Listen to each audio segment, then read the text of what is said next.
अण्णांच्या चेहऱ्यावरचं हसू आणि अण्णांच्या चेहऱ्यावरचं समाधान, अण्णांना झालेला आनंद पाहण्यासाठी मी हा अण्णाचा वाढदिवस करायचा ठरवलं.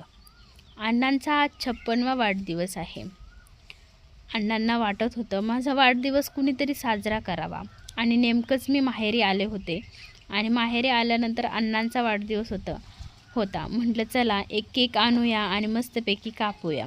आणि मग केक आणायचं ठरवलं आणि म्हणलं थोडासा खाऊही घेऊन येऊया. आणि मग सगळ्यांना शेजारी पाजारी अण्णांच्या चुलत्यांना वगैरे भावजांना वगैरे बोलावून घेतलं. छोटी छोटी चिल्लर पार्टीही जमा झाली होती आणि म्हणलं चला आता वाढदिवसाला सुरुवात करूया. मस्तपैकी थोडंसं डेकोरेशन केलं, मस्तपैकी फुगे फुगून लावून घेतले आणि सगळ्यांना ओवाळायला बोलवलं. अण्णांचे पैसे पण जमा होत होते मस्तपैकी. अण्णा काही कुणाकडून पैसे घेत नव्हते, पण म्हणलं घ्या, आज तुमचा पहिला वाढदिवस आहे, तुम्हाला घ्यायला पाहिजे. अण्णांची चुलती आली होती, आत्या आली होती, अण्णांची बहीण होती, अण्णांच्या भावजाया होत्या. खूप सारा गोतावळा होता. अण्णांचे भाऊ देखील होते, अण्णांचे पुतणे देखील होते आणि सगळे ह्या वाढदिवसाला हजर होते. अण्णा आनंदी होते, अण्णा हसत होते. यातच खूप समाधान वाटत होतं आणि अण्णांच्या समाधानासाठीच हा बर्थडे मी साजरा करण्याचं ठरवलं. कुठंतरी काहीतरी सुख शोधण्याचा हा मार्ग मी ठरवला आणि अशा पद्धतीने अण्णांचा वाढदिवस मी साजरा केला. माझे अण्णा शेतकरी आहेत. मी लहानपणापासून शेतात कष्ट करतानाच बघितले त्यांना. मग म्हणलं एक दिवस थोडासा रिलॅक्स, एक दिवस सगळ्यांनी गोळ्यामेळ्यांनी येऊया आणि मस्त असा काहीतरी वेगळा वाढदिवस साजरा करूया. तर मग असा वाढदिवस साजरा करण्याचं ठरवलं. सगळे चिल्लर पार्टी वगैरे घेऊन आम्ही वाढदिवस साजरा करत होतो. खूप मज्जा येत होती. खूप वेगवेगळ्या पद्धतीच्या गप्पा आम्ही मारत होतो, खूप हसत होतो आणि खूप एन्जॉय करत होतो. आमचे टोटल आमचे 3-4 घरं आहेत ते सगळे जमा झालेलो होतो.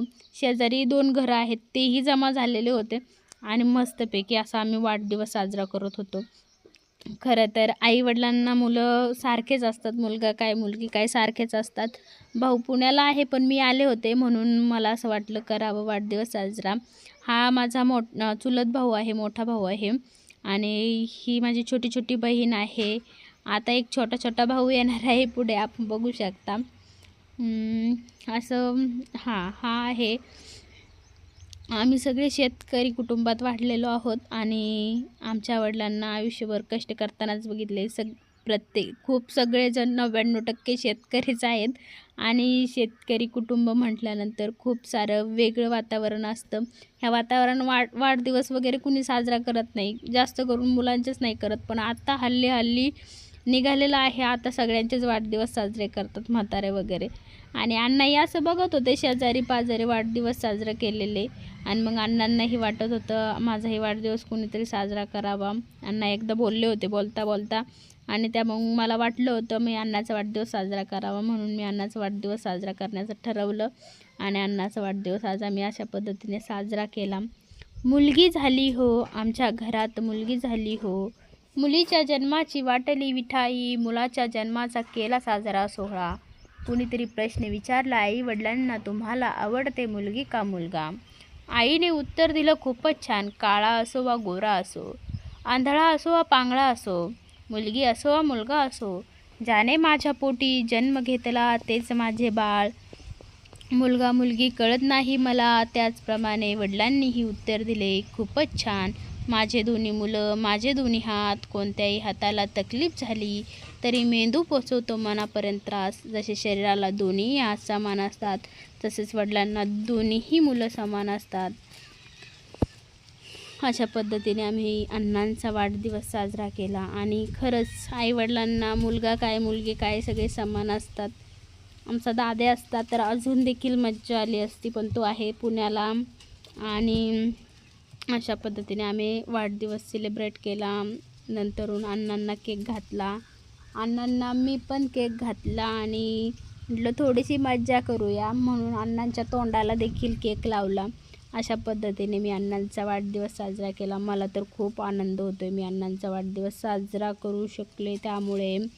आणि आता बघूया आपण खाऊ वाटप कशी केलेली आहे. आमच्या छोट्या छोट्या दीदीबाईने खाऊ वाटप केलेली आहे आणि सगळ्यांनी एकत्र मिळून खाऊ खाल्लेला आहे. अशा एवढे सगळे वाढदिवसाला आले होते. काही इकडे बसले होते, काही तिकडे बसले होते. आणि नवीन घराचं काम चालू आहे, त्यामुळे नवीन घराच्या ठिकाणीच आम्ही वाढदिवस साजरा करण्याचं ठरवलं होतं. आमची दीदी अशी हे करत होती, मी असं केक कट करून सगळ्यांना देत होते. अशा पद्धतीने आम्ही छानपैकी वाढदिवस साजरा केला. तर तुम्हाला हा व्हिडिओ आवडला असेल तर व्हिडिओला लाईक करा. आपल्या आईवडिलांच्या सुखासाठी त्यांचा छोटासा का होईना वाढदिवस साजरा करा. त्यांचं सुखी समाधानी चेहरा बघण्यासाठी छोटे छोटे असे काहीतरी कार्यक्रमच गरजेचे असतात. त्यामुळे तुम्हाला व्हिडिओ जर आवडला असेल तर लाईक करा, चॅनलला सबस्क्राईब करा, छान अशी एखादी कमेंट देखील करा, बेल आयकॉनला प्रेस करा. माझे व्हिडिओ तुमच्यापर्यंत येतील आणि तुम्हाला सर्वप्रथम नोटिफिकेशन मिळेल. तर भेटूया पुढील ब्लॉगमध्ये. तोपर्यंत बाय, काळजी घ्या, टेक केअर.